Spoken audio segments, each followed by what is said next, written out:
Está no ar! O mais tradicional podcast sobre corridas do Brasil. Os comentários e o debate sobre automobilismo de um jeito que você só ouve aqui. A partir de agora, Thiago Raposo, Diogo Gomes e Fábio Campos apresentam Café com Velocidade. Café com Velocidade. A dose certa na análise do esporte a motor. Para você que nos ouve no cafécomvelocidade.com.br, estamos começando a edição 623 pós Grande Prêmio da Rússia, um grande prêmio que talvez não tenha tido aí toda a emoção que nós tivemos aí os últimos grandes prêmios, corridas muito boas, principalmente ali, depois a Hungria, depois Monza, Spa, aquela sequência gigantesca e ótima de boas corridas que nós tivemos, mas com certeza foi uma corrida aí cheia de coisas para falar, cheia de coisas para a gente debater, e a casa está cheia, e vai ser um programa maravilhoso, tenho certeza disso. Se o nosso querido Fábio Wilson, que mal chegou e já está faltando gravações, a gente tem aqui duas pessoas que já são de casa aí para substituir o Fábio Wilson, que vai ser bem legal. Mas antes de chamar os nossos convidados, vamos chamar o nosso prata da casa, Fábio Campos. Fábio Campos, o senhor disse no programa da semana passada, se não me engano, comparando aí as formas de reagir de Bottas e Leclerc sobre influências da equipe. O que o senhor dirá nessa semana sobre aí as reações de Charles Leclerc ao acontecido? Primeiro por se sujeitar, né, a participar daquilo, e depois de toda a reclamação e tudo mais, e as consequências que teve para a corrida. Seja muito bem-vindo. Olá para você, Raposo, olá para os nossos dois convidados que daqui a pouquinho você apresenta. Raposo, eu vou pedir licença hoje para fazer duas aberturas em uma. Tentarei ser o mais breve possível aqui. Não teria como eu iniciar o programa de maneira diferente hoje, porque hoje foi batizado de esse dia 30 de setembro, é o Dia Internacional dos Podcasts. Não sei se o senhor sabe disso. Aliás, eu não sei quem cria isso, de onde nascem essas coisas. Mas a verdade é que nas redes sociais hoje circula que é o Dia Internacional dos podcasts, justamente numa segunda-feira. Eu até coloquei na nossa conta oficial do Café com Velocidade. Evidentemente o dia dos podcasts teria que cair numa segunda-feira, e principalmente numa segunda-feira de uma edição que eu considero um desafio pra gente, né, pelo que aconteceu na Fórmula 1 e pelo modo como foi tratado o que aconteceu na Fórmula 1. Então eu gostaria de fazer essa primeira parte do meu comentário para agradecer não só quem nos apoia, e apoio não é só o financeiro que nos sustenta, é também quem tem entrado no YouTube, quem tem interagido com a gente no Twitter, quem tem apoiado esse novo caminho que você lidera, Raposo, no Instagram, que tem sido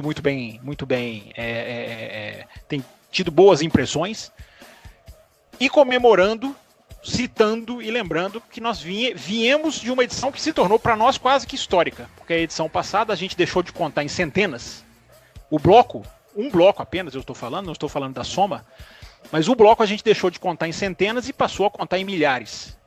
Então, o tipo de programa que nós fazemos aqui no Café enfrenta muita resistência por parte de muitos, e a gente entende, mas é muito bom saber que tem cada vez mais gente entendendo e cada vez mais gente mergulhando na ideia de que podcast também é lugar de debate aprofundado, de discussão em alto nível, enfim, de se propor questionamentos que sejam relevantes. Gente com disposição para esse tipo de podcast, crítico de jornalismo esportivo, crítico, no Brasil é quase uma façanha. Por isso que eu tiro o chapéu para os ouvintes neste dia, que eu repito, chamado de Dia Internacional dos Podcasts. Sobre Fórmula 1, Raposo, a gente vai falar, eu vou condensar o máximo que eu posso aqui nessa abertura. Nós fazemos, Raposo, o Café vai virar 12 anos no final deste mês que nós entramos, dentro de alguns minutos, a gente entra no mês de aniversário de 13 anos, como é que é, Raposo? 12 anos, 12. Não é isso? 12. E nós estamos juntos, eu e você, deve fazer 8, pelas minhas contas, não é isso? 7 para 8 anos. Nós já discutimos aqui quantas vezes o tema ordens de equipe. Só que a gente discutia aqui, Raposo, né, proibições de ultrapassagem ou o lamentável tragam as crianças para casa. Hoje a gente discute de uma maneira muito mais refinada. o jogo de equipe. Hoje a gente discute a proibição de undercut, hoje a gente discute a proibição de ultrapassagem na largada. Ou não é nem proibição, pelo contrário, a facilitação de um piloto de ultrapassagem na largada. A manipulação de um momento que estão conseguindo estragar, que é sempre o momento, seja a Fórmula 1 nos seus melhores ou piores, nas suas melhores ou piores fases, largada de Fórmula 1 sempre foi o momento do inesperado, da surpresa, da reviravolta, do risco de acidentes. A Fórmula 1 está conseguindo estragar até isso.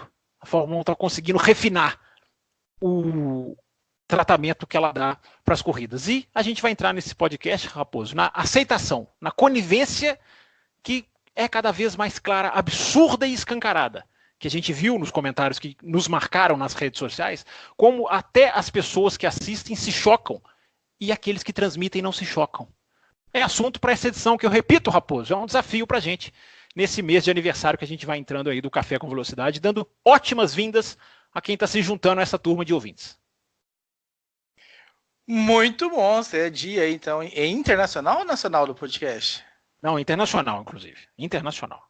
Que maravilha, então parabéns pra gente aí, estaremos aí no dia 31 de outubro completando exatamente os 12 anos, hoje a gravação começa no dia 30, né, e termina no dia 1º de outubro, já que a gente possivelmente, certamente cruzaremos aí a barreira da meia-noite, eu espero que não muito.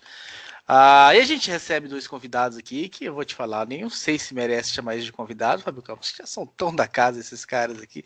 Já eu diria que são sombras para o seu Fábio Wilson, porque essa formação aqui eu considero uma das nossas ideais. O Fábio Wilson, se preocupe aí nos Estados Unidos.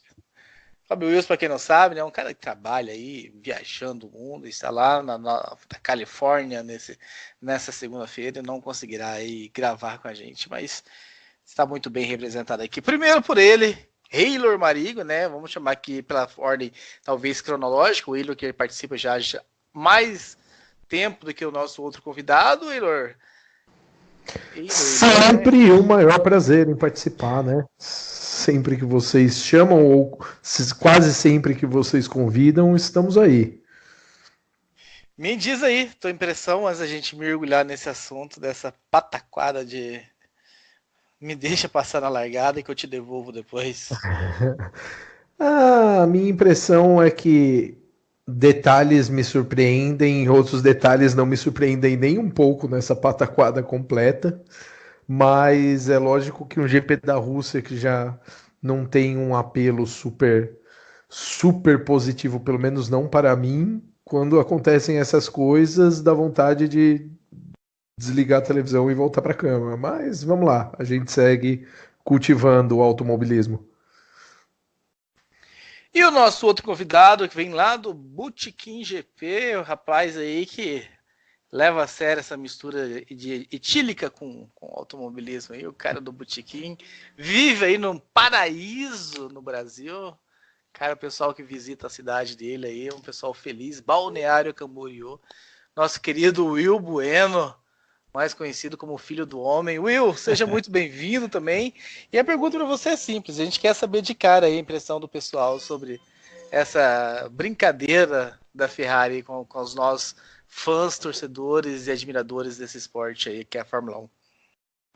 Olá, Raposo. Olá, Fábio Campos, Eylor, ouvintes do Café. É sempre, né, uma honra participar aqui com vocês. Já aqui falando com os ouvintes, tá? Esse convite, ele é retribuído, né? Já convidei o Raposo para participar do podcast do Botequim GP. Entendo, né, que o horário não é muito legal, né? Porque é terça-feira, meio-dia, ao vivo. Não é todo mundo que consegue, né? Mas, enfim. Cara, ontem, na largada, na hora que deu a largada, né? Eu, no primeiro momento, eu até pensei, puxa, o campeão voltou. Me lembrou até a largada do Felipe Massa na Hungria em 2008. E aí depois, ficou aquela coisa, não é possível, não é possível. E aí teve um seguidor ali do Botequim GP, que ele comentou bem assim, trouxa fui eu que vibrei com as ultrapassagens do Vettel. E aí eu só digo, então somos 2 trouxas. E muitos outros, né? Eu acho que é uma coisa assim que eu nunca imaginei que fosse acontecer. Que na largada, né, como o Fábio Campos bem falou, um momento que, por pior que seja a corrida, e pior que seja a fase, a largada todo mundo sempre quer ver, que é um momento espetacular, né, e os caras conseguiram estragar, né, a largada, fazer uma marmelada até na largada. É inacreditável. É isso, vamos começar então já no assunto, já que eu peguei as impressões iniciais de qualquer um, e eu quero começar provocando você, Fábio Campos. Porque semana passada você disse o seguinte, que a Ferrari, inclusive, cogitou pedir uma troca de posições em Singapura, depois do undercut do Vettel, mas não fez porque nenhum dos seus pilotos se sujeitam mais a isso. E o Leclerc se sujeitou a isso aí na largada, fazer isso aí.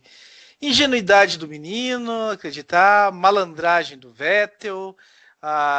Qual a tua leitura do Vettel fazer aquilo, depois se recusar a entregar o que era, o Leclerc ficar chorando no rádio, de tipo, eu fiz o que vocês pediram e tudo mais, e tudo mais. O que você achou daquela DR? Pelo menos, né, Fábio Campos, eu coloquei lá no Twitter, inclusive, dei umas tweetadas pelo @Café Velocidade durante o foi você.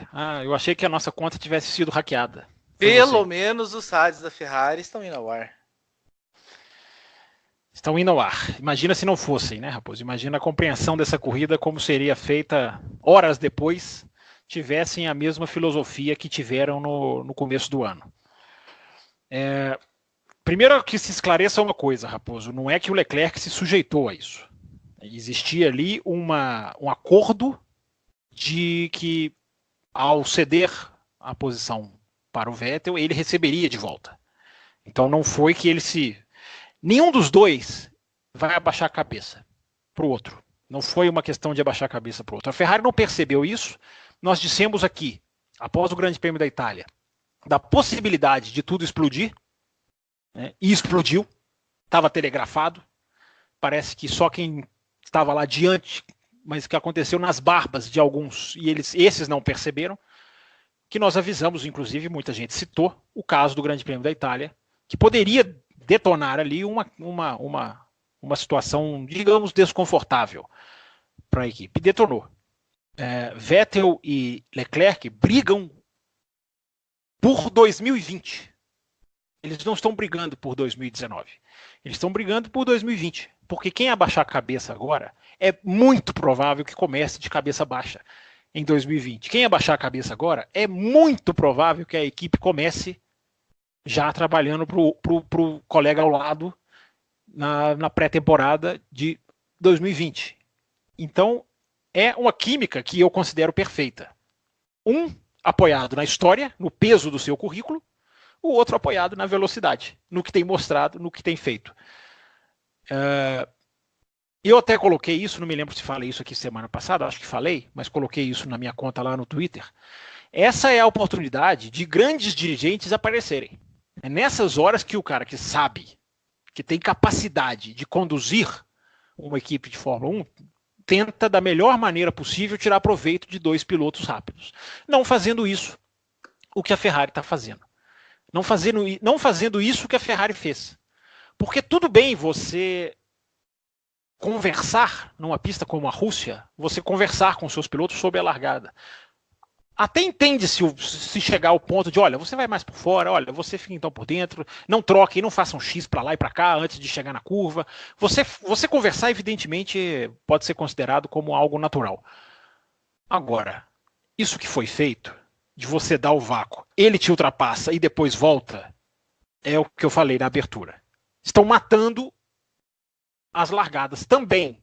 Não só as corridas, não só as trocas de posição no box, porque nós tivemos, em 2 corridas seguidas, no espaço de 7 dias, nós tivemos 2 exemplos de proibição de undercut e proibição agora de largadas, ou largadas combinadas. Eu fico pensando o que mais precisa acontecer para esse tipo de coisa ser discutida a fundo pela imprensa.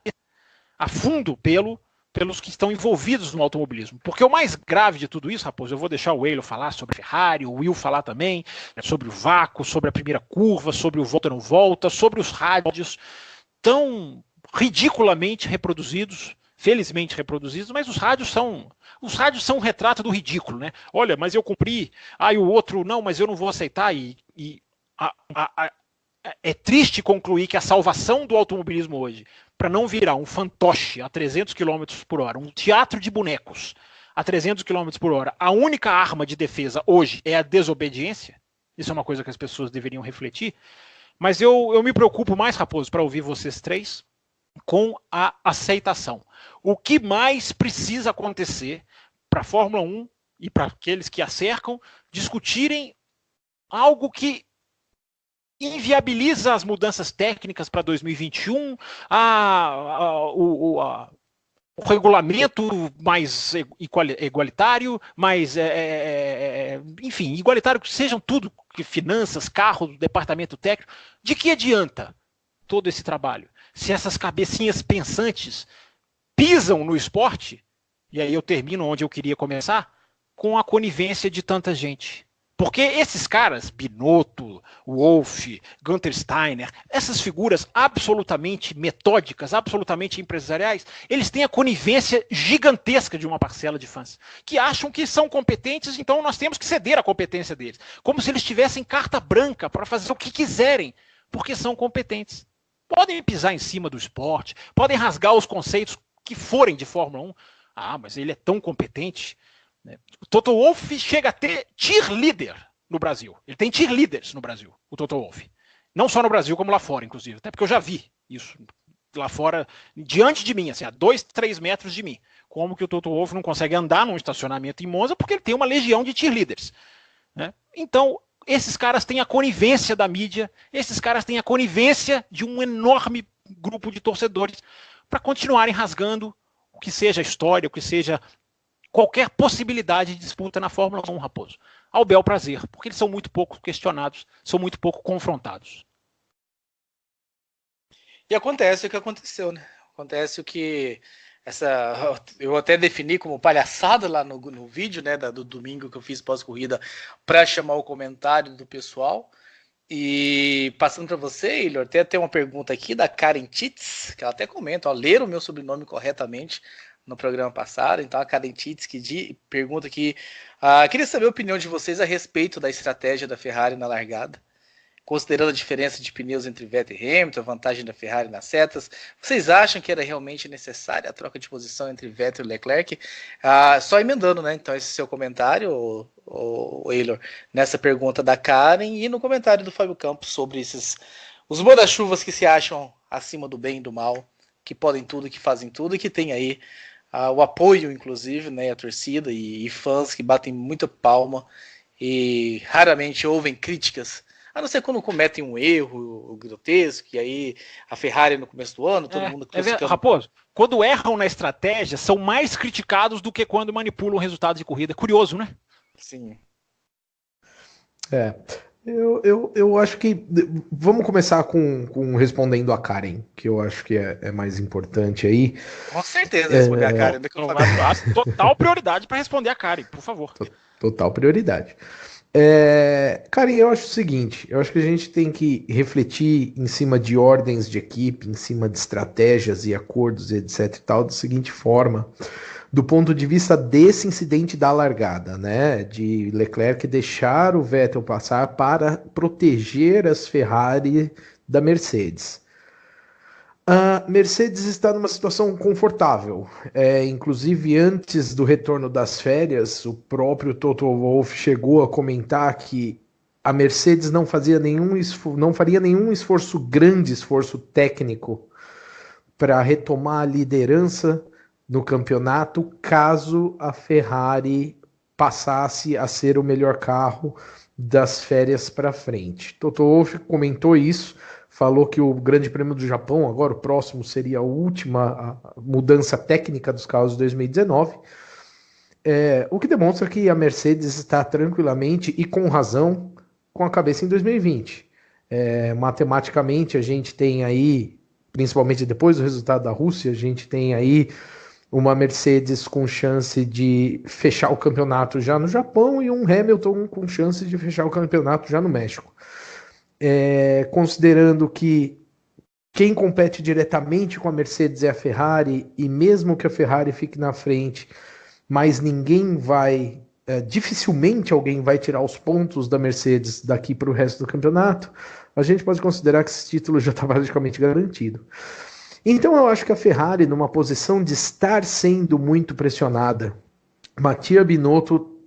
Gente, Mattia Binotto eu dei muita risada, porque chegou uma hora na transmissão inglesa que eles estavam até comentando que ele estava com aquela cara do cara que tá no trabalho, tendo o dia puxado, desgraçado, maldito, e ao mesmo tempo tá brigando com a esposa ou com o marido, enfim, no WhatsApp, sabendo que quando ele chegar em casa o dia dele não vai melhorar, porque a situação dele não estava muito boa ali na corrida, e provavelmente as conversas pós-corrida seriam ainda mais agressivas. Porém, eu acho o seguinte, eu acho que a Ferrari criar uma estratégia dessa na largada, para se proteger da Mercedes, sabendo que a situação deles é que eles precisam mostrar resultado para ganhar um fôlego da mídia e ganhar um fôlego como equipe para o início de 2020, né? Ganhar, de certa forma, receber um pouco mais de aceitação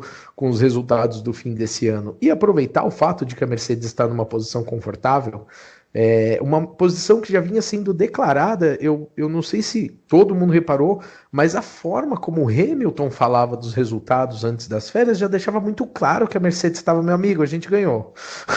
Por mais que possa mudar, de certa forma a gente ganhou.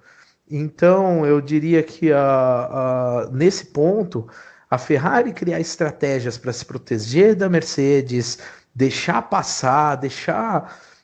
um piloto ir na frente do outro, depois devolver posição, depois etc e tal, a gente pode julgar isso tá certo ou tá errado do ponto de vista do esporte, mas vai acontecer, tá? Eu acho que é óbvio que a gente que tá sentado no sofá fica numa posição muito desgraçada no meu caso, eu vou dar o meu exemplo, acordei de manhã num domingo que eu tinha ido dormir tarde pra caramba, falando, cara, eu só vou acordar porque é Fórmula 1, liguei a minha televisão. Assim como o Will falou, muito bem colocado, fui mais um dos otários que falou, caraca, grande Vettel, que da hora, uhul, bacana, parabéns, bate palma. E depois, no primeiro rádio do Leclerc, minha cara caiu no chão e fiquei com aquela vontade tremenda de falar, cara, nem quero mais ver o que vai acontecer disso aqui. Isso só mudou porque o Vettel ligou o modo Multi 21 dele e resolveu não devolver a posição, que também foi muito curioso. Que eu acho que é outra coisa que a gente pode falar mais pra frente.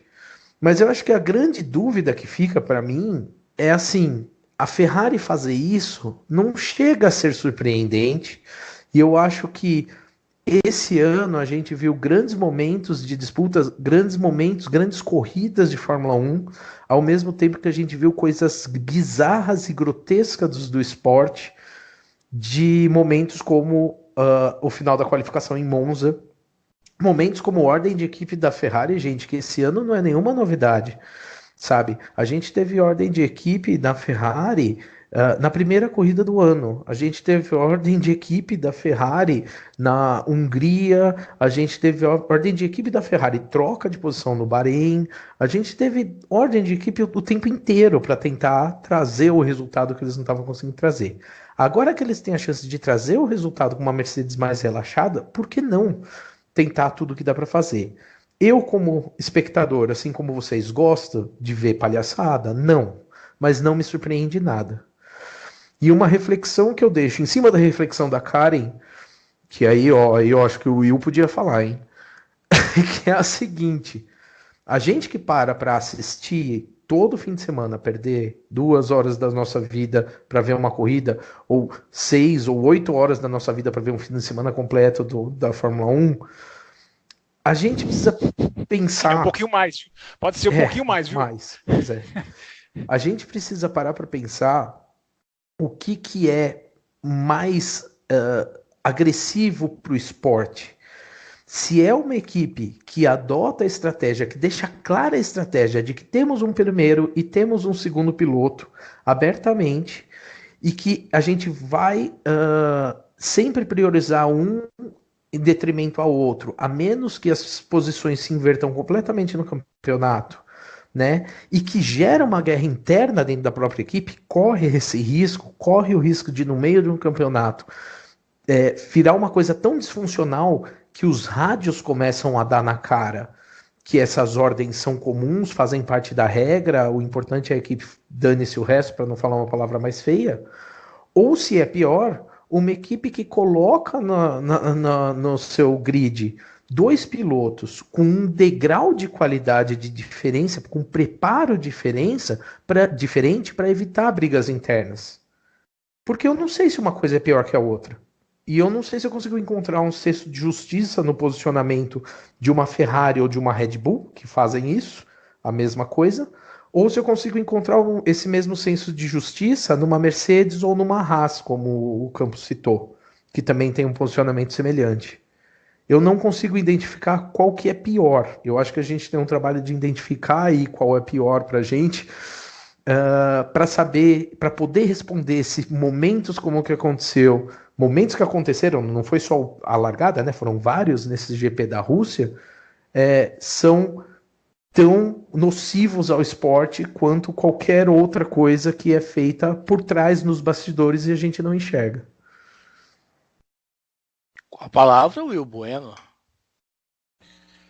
Olha, eu não consigo responder qual é pior, né? Na verdade, assim, acho que todos os cenários que você falou aí são ruins, né? Ou seja, de ter um primeiro piloto para um segundo. A questão é, você pode até ter um primeiro piloto e um segundo piloto, claramente, mas quando esse segundo piloto eventualmente conseguir se destacar em uma corrida, em uma pista, em um treino, que deixe ele se destacar, que deixe ele chegar na frente, que deixe as coisas naturalmente acontecer. Ele pode ter ali, vamos voltar ao passado, quando tinha carro reserva, beleza, o primeiro pode ter, o carro reserva vai ser do outro, quando tiver atualização, só tiver para um, vai ter para o outro, beleza, isso aí eu até aceito. O que eu não aceito é que quando acontece o segundo piloto se destacar, né, conseguir aí fazer um final de semana mágico ali e andar na frente, que seja tirada dele a vitória ou o resultado, enfim.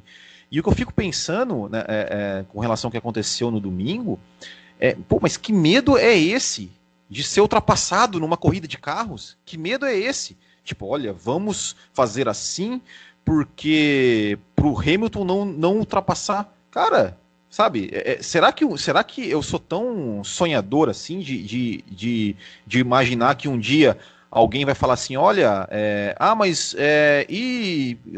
tem que fazer assim, porque se o Hamilton me ultrapassar na largada, se ele te ultrapassar na largada, você vai e ultrapassa ele, você tá aqui na Ferrari, meu filho, você foi contratado para isso, porque você é bom, então se é bom, você vai lá e ultrapassa ele de volta, na pista, como um corredor, que você um piloto de corrida, de carro. Será que não é óbvio isso? Será que isso não é óbvio? Você é um piloto. Se o cara te ultrapassar, você vai lá e ultrapassa ele de novo. Ou tenta, ou sei lá, ou fecha ele na largada ali. Eu não consigo entender. E como o Fábio Campos aí falou, é inacreditável quantas pessoas, seja fãs, seja jornalistas, seja qualquer coisa que acompanha a Fórmula 1, que não, tá certo a Ferrari, não, porque a estratégia da Ferrari foi boa, foi inteligente, foi isso, não, tem que fazer isso mesmo. Cara, que isso? Que isso?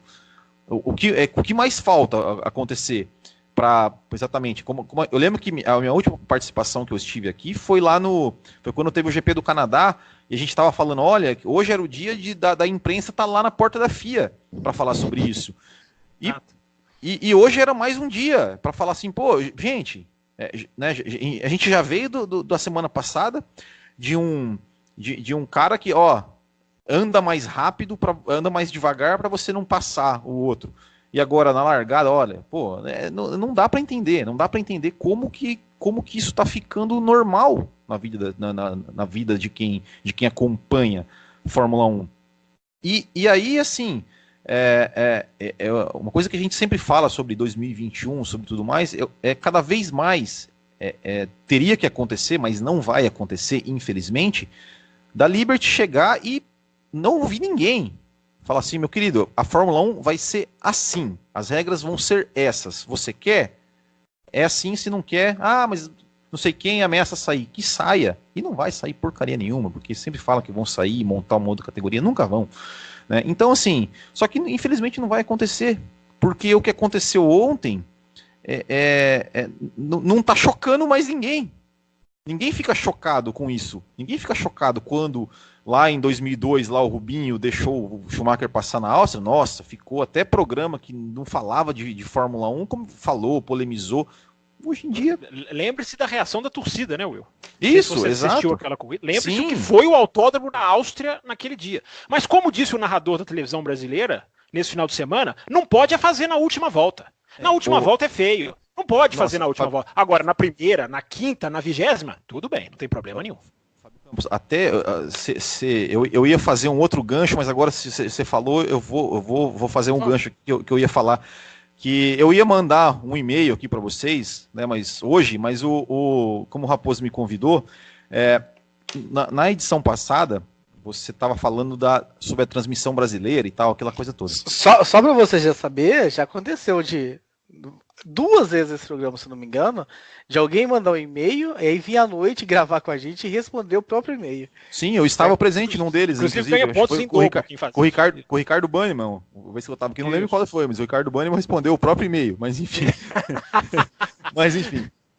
E quando a gente não sabe a resposta, a gente convida a pessoa que mandou.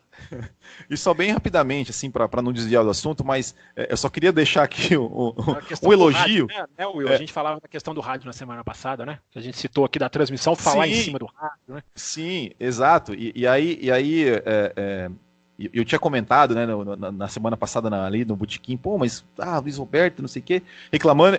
E o Fábio Campos, ele deu a melhor definição da transmissão, que ele falou, que eu achei sensacional essa frase, que o Luiz Roberto, ele narra a Fórmula 1 para criança. Essa é a melhor definição. Até no jeito de falar as coisas, ele fala para criança. Exato. Gente, então, quando o carrinho volta, ele tem que pegar a tangente. É infantil a narração, me impressionou. Então, assim, o gancho que eu ia fazer era que ele sempre compara com futebol, né? Mas eu vou ter que comparar isso. Que a largada da Fórmula 1 agora vai ficar igual o gol do futebol com o VAR. Que você comemora o gol, né? E aí, peraí, agora tem que esperar. Então, assim, se alguém ultrapassar alguém na largada, não comemore. Se o seu piloto ultrapassar alguém na largada, não comemore. Espere que não tenha nenhum rádio para dizer, não, isso aí foi combinado, isso aí não foi ultrapassagem, isso aí tava... Então, era isso. Olha o nível que a gente chegou. Raposo, faz o registro aí, porque eu tenho vários ganchos aqui dos comentários do Eilor e do Will para falar. O primeiro registro que eu quero fazer vem lá do nosso Twitter, né? A Graziela Rosa diz o seguinte... A minha dúvida, eu só quero saber se a Graziela Rosa é a mesma Graziela Borek que comenta com a gente no YouTube também. Ou se nós temos a sorte de ter duas com o mesmo nome.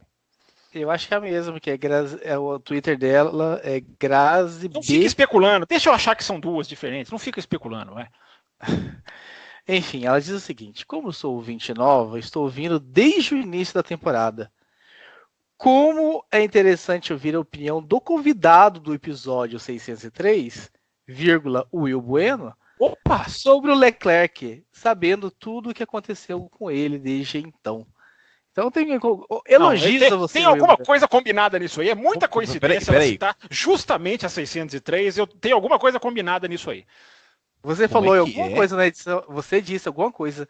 Nós temos uma ouvinte nova, a Graziela, que nos conheceu agora recentemente, gostou pelo jeito e começou a ouvir todos os programas da temporada.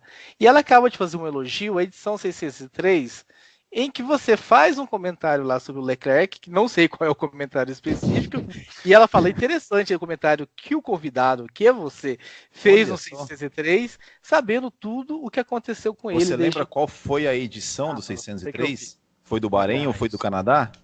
É o bloco número 1, 603, o título é Mercedes 5, concorrência 0. Então o domínio da Mercedes analisado através das suas causas e consequências, as 5 dobradinhas consecutivas dos alemães, trazem um impacto. Então é Baku. Não, é Baku ou é Espanha. Espanha foi o 5-0. Foi quando a Mercedes equipe do Café da Cidade se junta ao convidado Will Bueno e se debruça sobre o lado negativo e positivo de mais uma era vivida pela categoria. Texto perfeito, inclusive. O texto é muito bem escrito. Olha, agradeço ao ouvinte, Graziella, mas eu não me lembro exatamente. Você vê que é absurdo, tá, Graziella? Você viu, né, Graziella? Você quis deixar claro que eu e o Raposo não valemos nada, né? Porque o seu comentário foi uma indireta e ele nem lembra do que você tá falando. Então não, eu lembro. É que eu falei tanta coisa sobre o Leclerc que eu não sei especificamente o que é, né? Não, da 603 eu não lembro nem o que eu tava pensando sobre Fórmula 1. Só fazer rapidamente, tá? Rapidinho, você falou do Twitter, só registrar 3 nomes rapidinhos. O Itamar, o Gabriel Pérez de Oliveira e o Adam Lemes citaram aqui também essa conversa, a questão do rádio na Globo, que a gente falou aqui, falaram que estavam esperando o programa de hoje com ansiedade, então deixa eu só citar esses outros 3 nomes do Twitter aqui. Pontuando aqui alguns e-mails que nós recebemos, né? O Diego Santos, hoje, dia 29 de setembro, né? Ele escreveu no domingo, foi o dia que eu vi uma das coisas mais ridículas que já aconteceram na Fórmula 1. Um jogo de equipe, na largada. Como uma equipe pode ser tão antiesportiva a ponto de ordenar um tetracampeão entregar a posição na segunda volta da corrida? O Renan Ravaglio diz o seguinte: mais uma corrida onde a Ferrari entra nessa de mexer na corrida com ordens de equipe e merecidamente se dá mal. Ambos não têm mais chances pelo campeonato, ao meu ver, então deixem eles correr na pista sem interferir. E tivemos 2 perguntas, né, no mesmo sentido. Uma do Rogério Nunes, que diz o seguinte: deixa aqui uma pergunta. O fato do Vettel ter feito voltas rápidas seguidas a fim de não justificar a entrega da posição levou à quebra do carro depois do pit stop? E é mais ou menos a mesma pergunta que a Graziella, que também mandou e-mail pra gente, faz. Me indago sobre isso devido à saída do Vettel. Não teria ele exigido demais da unidade de potência dele com aquelas voltas cada vez mais rápidas no início da prova, o que poderia ter deixado ele na mão depois, Fábio Campos? Qual Graziella foi que fez a pergunta? Porque eu tô achando que não são a mesma. Tá, porque a Borek no YouTube falou que ouviu edições de 2017 do Café. Então cada vez mais eu estou achando que, inclusive, meu Deus, me fugiu o nome agora do ouvinte, acho que foi, não sei se foi o Bruno Rechenchovski, que elogiou o Fábio Wilson, falou: olha, parabéns para o Fábio Wilson, está surpreendendo pelas colocações. Então, como eu critiquei o seu Fábio Wilson aqui na largada, porque agora a gente não faz mais abertura, a gente vai fazer largadas aqui ao estilo da Ferrari, fica aqui também registrado o elogio para ele. Eu acho que não foi o Vettel que quebrou o carro, eu gostaria de lembrar que os motores têm que durar 7 corridas, então se o cara acelera um pouquinho no começo da prova e isso é suficiente, o motor não vai durar 7 corridas, vai durar 7 voltas. Então não dá para se ter essa eu entendo a suspeita, né? Mas não acho que tenha relação de causa e efeito, não. O que me chamou muito a atenção, ouvindo essas mensagens que você leu, e aí pegando o que falou também o Will, eu tento colocar eu tento resumir em alguma palavra, ainda mais agora que a gente tem tentado fazer títulos para os blocos, sempre caça-clique. Não, caça-cliques não, porque a gente não tem nenhum programa, a gente não fez nenhum programa de Ayrton Senna. A gente fez, tem um na história, né, Raposo, que foi feito esse ano passado. A gente não é caça-clique. A gente não fica falando de piloto brasileiro. A sua piadinha não tem nem fundamento cômico, ela não tem. Mas títulos que sejam boas definições do que foi o bloco, tá, Raposo? Você perdeu a oportunidade de dar uma cortada e fazer o ponto com essa minha deixa. Uma definição para tudo isso que está envolvendo a Fórmula 1. E eu até coloquei hoje no meu Twitter, lá no @campusfb, a definição que eu acho que é precisa para esse tipo de filosofia, para esses comandantes da Fórmula 1 atual. Caçadores de resultados. A Fórmula 1, por isso que vai muito do que o Will falou, poxa, aonde está a dificuldade em combater o seu adversário? Aonde está esse medo excessivo que te faz planejar uma largada tendo uma velocidade de reta tão absurda que a distância para o carro seguinte, que nem era o Hamilton, era o Carlos Sainz, depois da curva 1, porque a freada é para a curva 2. Depois daquela inclinada para a direita, digamos assim, aquela tomada para a direita, que é a curva 1, o carro mais próximo das Ferraris era o Carlos Sainz. que teve uma falha técnica incrível para mim na freada, porque o carro estava metros à frente do carro do Hamilton e ele perde a posição, apesar da boa corrida que fez e do bom momento que vive. Para se colocar essas coisas em segundo plano, é porque não são esportistas. E são isso que eu falei. Caçadores de resultados. São verdadeiros empresários que comandam a Fórmula 1 hoje. Todos eles. Absolutamente todos. Mattia Binotto, Toto Wolff, Gunther Steiner, Cyril Abiteboul, o Zafnauer da Racing Point, Ross Brown, Jean Todt, são todos farinhas do mesmo saco. Do mesmíssimo produto. São todos iguais. São todos caçadores de resultados. Porque eu estava ouvindo aqui o Eylor e o Will falar e estava pensando aqui. Um campeonato decidido... O Campeonato Mundial de Fórmula 1 de 2019 foi decidido na 5ª corrida do ano. Na 5ª corrida do ano, o Campeonato Mundial de Fórmula 1 já estava decidido. Porque a Mercedes tem um piloto incapaz. Muito bom piloto, mas incapaz de ser campeão do mundo. Principalmente por ser um subserviente com todas as letras maiúsculas. Não sei quantas letras tem a palavra subserviente. Todas elas são maiúsculas. Então o campeonato estava decidido na 5ª corrida. Olha o que nós já citamos de jogo de equipe em 2019. Austrália, China, Bahrein. A frase tragam as crianças para casa do Singapura. Agora, quem mais? A gente acha mais vários. No Canadá, na Renault. Num ano decidido na 5ª corrida. Ou seja, jogo de equipe deixou de ser uma ferramenta para se ganhar campeonatos. Jogo de equipe virou código de conduta, virou forma, virou filosofia de trabalho da Fórmula 1. E tem gente que acha isso normal. Eu vou sempre terminar os comentários dessa edição de hoje dizendo, porque me surpreendeu o ano passado, e eu já citei isso até quando eu escrevia texto lá no Além da Velocidade, fui até reler o texto lá hoje, porque eu lembro muito do Azerbaijão 2018, que é a corrida símbolo dessa era que nós estamos vivendo agora, a era dos caçadores de resultados. Porque Azerbaijão 2018, só para refrescar a memória, tá lá no especial do Netflix, quem não viu ainda, né, pare de ouvir esse programa, tá? Quem não viu o especial do Netflix ainda. Pode continuar. Pode continuar, né? Pode continuar, não precisa ser radical. É aquela corrida em que por 39 voltas, Ricardo e Verstappen deram um espetáculo na pista. Só que na 40ª eles bateram. E aí ninguém lembra do espetáculo que eles fizeram na pista. Você foi muito feliz, Thiago Raposo. Muito feliz no seu vídeo. Sou, né? Geralmente você é.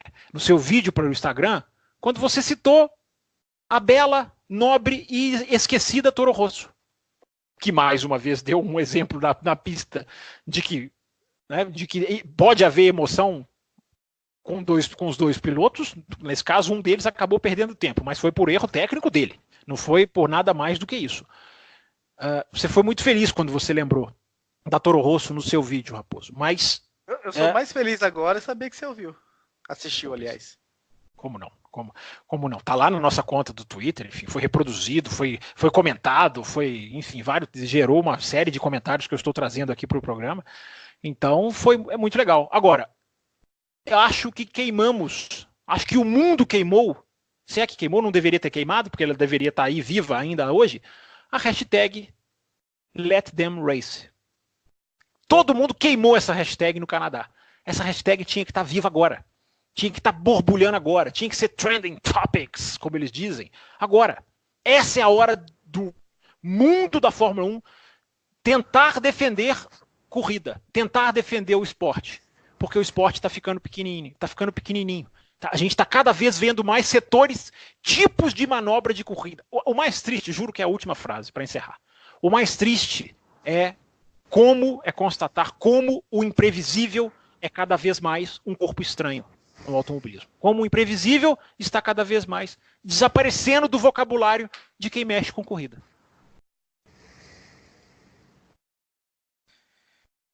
Meu caro Fábio Campos, você provocou, nós tivemos aquela discussão sobre se era utopia acabar com o jogo de equipe ou não na semana passada, que o nosso querido Fábio Wilson levantou isso, nós tivemos aí até pessoas respondendo sobre isso, nosso querido Josué Fraga, que há muito tempo não aparecia por aqui, nos escreveu. Estávamos com saudade dos e-mails dele. Sim, apareceu aqui falando sobre essa questão da utopia, então registrando aqui o e-mail do Josué Fraga, e repercutiu bastante também nas nossas redes sociais. Pra gente dar um tapa nesse assunto para fechar esse primeiro bloco e continuar no segundo, eu quero passar pro Will agora primeiro, antes, e depois o Eilor, para repercutir em cima das coisas que Fábio Campos disse, Will. Olha, o que não tem mais o que dizer assim com relação a esse absurdo que aconteceu. É que ele falou, tem que levantar a hashtag, tinha que estar lá, como a gente falou no Canadá, tinha que estar os repórteres lá, a imprensa cobrando isso. E é isso, o imprevisível não tem mais, como eu tinha falado, ou seja, que medo é esse? Que medo é esse de querer assim, controlar todos os aspectos de uma corrida inteira? Todos os aspectos, agora até a largada. Vídeo de Singapura, né? Em que a Ferrari cogitou trocar os dois porque foi pega pelo imprevisto da velocidade do Vettel. Exato, é algo assim que eu não consigo entender como é que as pessoas podem achar isso normal. Como é que um cara que fala, não, eu sou fã de Fórmula 1, porque assim, eu lá no meu canal, quando eu critiquei lá o jogo de equipe da Mercedes, eu sou ferrarista. Ontem eu era Hamilton. Então, assim, é umas coisas que as pessoas elas não conseguem entender, assim, raciocinar, tirando a paixão de torcedor do lado, e entender que cara, o esporte que a gente gosta, que como, né, o Eilor falou, que a gente perde 2 horas do nosso dia para assistir, e nós perdemos bem mais, porque nós assistimos treinos, e nós perdemos ainda muito mais, porque a gente perde tempo, né, entre aspas, aqui, fazendo programa, gerando conteúdo para falar sobre isso, e só nós que estamos aqui, digamos, revoltados com isso. Não é possível que as pessoas achem, não, a Ferrari fez certo, não, porque a Ferrari foi inteligente, não, porque como você falou, o Luiz Roberto, não, porque não pode ser na última volta, mas se for nas outras 68, nem sei quantas voltas era da Rússia, mas enfim, e tudo bem, pode ser, então não dá, e a utopia, que a gente fala de acabar com o jogo de equipe, pra mim, assim, ó, se eu fosse o dono da porra toda ali e mandasse, era o seguinte, meu filho, não vai ter rádio mais. O rádio é só pra direção de prova, falar, safety car na pista, box, abandona por questão de segurança, só isso, não vai ter nada, não vai, os pilotos na pista e o cara vai falar antes, isso, tudo bem, que isso até foi combinado antes, né, mas beleza, se alguém descombinasse, só ia conversar depois, não ia conversar durante a corrida. Não cumprir o combinado é o mais provável na Ferrari hoje. E isso que é o mais legal. Né? Enfim, é isso. Talvez arrumem outros meios, mas para mim, assim, essa é a chance de fazer uma mudança radical que infelizmente não vai acontecer. Mas era agora, né? A hora que você está fazendo um carro de 2021 que você pode tirar muito da parafernália eletrônica, que é o que eles alegam que exige o rádio, era exatamente agora. Mas é neste dia, porque nós estamos a um mês de fechar o tempo. Mas é isso. A ideia é ótima. E eu só faço um parênteses antes do Eilor falar. É por isso, muito por esse seu comentário também, que eu comecei o programa parabenizando e tirando o chapéu para o ouvinte do café. Porque o ouvinte do café, ele pode discordar. Muitas vezes a gente recebe e-mail aqui discordante, mas me surpreende muito positivamente como o café construiu uma eu não sei se isso acontece lá no Botequim, enfim, ou se, porque isso levou anos, isso também não acontece de uma hora para outra, uma rede de seguidores que estão, antes de tudo, abertos ao debate, abertos à discussão diferente. A gente, sim. Muito raramente, a gente recebe um e-mail aqui, como eu recebo em outros lugares, mensagens em outros lugares onde eu trabalho, falando de automobilismo, de disso aí, de utopia, de você torce para time tal, de você torce para equipe. Se fosse isso, você não faz. Isso não existe no café. Por isso que dá muito orgulho a gente chegar aos números que a gente chegou na semana passada. E muito mais orgulho num país em que a imprensa que cobre automobilismo é tão apática. Essa falta de sincronia da imprensa com o público, pelo menos no nosso universo, porque eu não fiquei estudando as redes sociais. Claro que se eu fugir da nossa bolha, vou ver diferente. Mas dentro da nossa bolha, o Rede do Café, o meu Twitter, enfim, o Twitter do Diogo Gomes, que eu estou lá sempre vendo também, não existe essa alienação. Existe gente que concorda e discorda, mas aberta a discussão. E isso é muito legal. Então isso deixa a gente muito satisfeito. Eu vou até citar um aqui, ó, que eu lembrei quando você falou, Will, do lado da questão do trouxa. O Hugo Montinho escreveu lá no Twitter para mim. O trouxa aqui vendo a largada do Vettel e pensando o campeão voltou. Falou quase que exatamente as suas palavras. Olha só. E a narração do David Croft na Sky, eu posso falar, é de quem também viu aquilo ali como se fosse, né, 100% do mundo viu aquilo ali como natural. Olha que legal, o Vettel ganhou a posição na largada. Para na segunda volta vir a mensagem da Ferrari. Fique tranquilo, Leclerc, nós já estamos programando o swap, a troca. Só o último aqui. Também ali é minoria isso que acontece, né? Mas é muito no YouTube. O YouTube, eu não sei se isso é característica do YouTube, tem isso, mas é que no YouTube já tivemos alguns agressivos no YouTube. No YouTube acontece bastante, assim, geralmente contas de pessoas com nomes falsos, né? Sim. Vamos deixar o Eilo falar agora, né, Raposo? O Eilo tá bravo, inclusive. Eu tô sentindo que ele tá bravo ali no cantinho dele. E, inclusive, para encerrar esse bloco número 1, já que a discussão vai se prolongar no bloco número 2. Para fazer um fechamento que eu acho que fica ainda mais sensacional, eu vou fazer uma correção ao Fábio Campos aqui. Por favor. Porque neste exato momento nós estamos às 11 horas do dia 30 de setembro. Então você que está ouvindo este bloco, você já está no mês, dentro do mês, em que a gente poderia deixar de ser otário e a Fórmula 1 poderia ter pensado no esporte para as regras de 2021. Porque é agora, nesse mês, que elas vão ser impressas. Eu ainda tenho esperança, Eilo. Você tem esperança? Eu ainda tenho uma pontinha de esperança de que algumas coisas vão ser feitas. Sim. Mas é nesse momento em que todas essas mudanças, até o que o Will colocou aí, que a gente sempre fala também sobre o rádio, que poderia se mudar a regra de rádio, que se poderia mudar tudo, que a gente já debateu, e o pessoal do café já debateu tantas centenas, para não falar milhares de vezes aqui nesse programa, e que a gente vai saber agora, neste mês, em poucas semanas, na verdade acho que em 2 semanas, né, que acho que na primeira semana de outubro, né? Não, é o 31 a data limite. Então, assim, a gente tem os 30 dias completos, quase. Então, porque é o aniversário do café, então, que eles vão definir isso aí. Você sabe que eu não tinha pensado nisso, Raposo? Você tinha pensado nisso? Que a definição da nova Fórmula 1 sai no dia do aniversário do café. Que brilhante o Will foi agora. Vamos ver se esse presente vai ser de gregos ou troianos, né? Do aniversário do café. Porque essa regra realmente poderia definir tudo isso, né? Agora, falando um pouco sobre o posicionamento dos pilotos em relação a essa situação específica, eu, por outro lado, acho muito importante, muito legal de ver, e eu acho que eu não tô sozinho nisso, até porque foi meio com essa reflexão que eu vi o fato do Vettel ter ganho como piloto do dia nessa corrida. Pensei isso também. Foi um aval. Foi um aval. Eu adoro quando as equipes fazem esse tipo de coisa, fazem umas mutretas muito loucas e um cara como o Vettel liga o modo Multi 21 e fala não. Me lembro que no programa do pós-Multi 21 ele estava sendo criticadíssimo e nós aqui no café não criticamos. Campos, detalhe, eu assisti a corrida na Sky Sport que nem você. Mas depois de assistir na Sky Sport, eu fui cavar na internet a transmissão nacional para ver o que seria dito. E o que eu ouvi na transmissão nacional eu fiz a mesma coisa. Não, se o acordo foi a ultrapassagem na largada, agora não tem o que discutir, tem que deixar o Leclerc passar. É o Paul de Resta. Falou a mesma coisa. Não, o Paul de Resta falou assim. Só uma ressalva, né? O Paul de Resta falou assim, tá cedo, tem que ser mais à frente.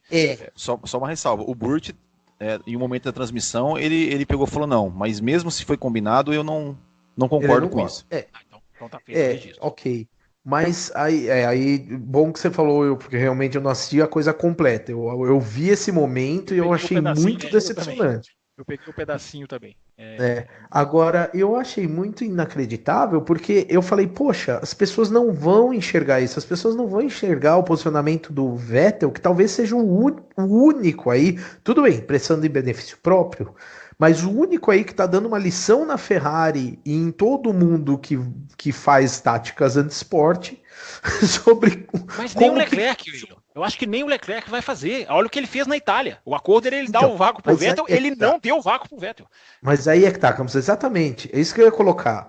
Eu acho que essa posição dele, a posição do Leclerc na Itália, até mesmo a posição do Leclerc, se não me engano, foi no Bahrein, que ele deu a posição, mas ele xingou, mas ele deixou claro a insatisfação. Eu acho que o cara se posicionar e outra, com um detalhe muito singelo na Rússia.